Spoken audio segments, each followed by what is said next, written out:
আমাকে কিচ্ছু ভালো লাগছে না কারো কথাবার্তা। এই 4 দিন আমার ঘুম নাই, আমি মাঠে গিয়ে শুই গা। এবারে তুমি জিতবাই, শিওর ফাইনাল। শালা মনে হচ্ছে জিততে বসে আছে, গলায় ফটলি চলে গেল। এই ঝড় বাতাস আমি মাঠে এসে বসলাম বাপ, আমার একটাই টেনশন, তুমি কবে ফাইনাল খেলবা। এই যে শুই বাপ। হ্যাঁ বে হ্যাঁ, শুইলে জান হরি শুইলে। ওই দেখো বাপের গণ্যধন ছেলে আইছে, দেখে কি বলে, বাপকে কি বলে দেখে, কালো গেঞ্জে মারাইছে। তোলা তোলা এই লোকটা সেই সারা লাইফ খেলা খেলা করে ফোনলার মাথা পাগল হয়ে যাবে। বাবা ওঠো গো, মেয়ে এসছে গো বাড়িতে। নেই মানে? কেন তুমি জানো না, সেই ছোটবেলা থেকে মায়ের মুখ দেখিনি, তা বলছি বিয়েটা করলাম, তাও তো করছি না।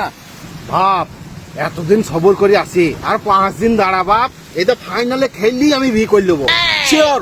আর আমার শোনা বাপ, আমার ফাইনালে খেলবি তুমি, ভালো বাপ, তুমি ফাঁক পেলি পালিয়ে আসবা। আর ওই সিধুকে একটু ফুসফুস কথা বলতে, একটু কম কথা বলতে পারবা। তুমি বলছি তো ওই আরসিবি যাবে, জিতে গায়ে ফেটে যাবে, আর জেলিও মারাইতে পারবি না, বুঝলা, অনেক করলাম গা।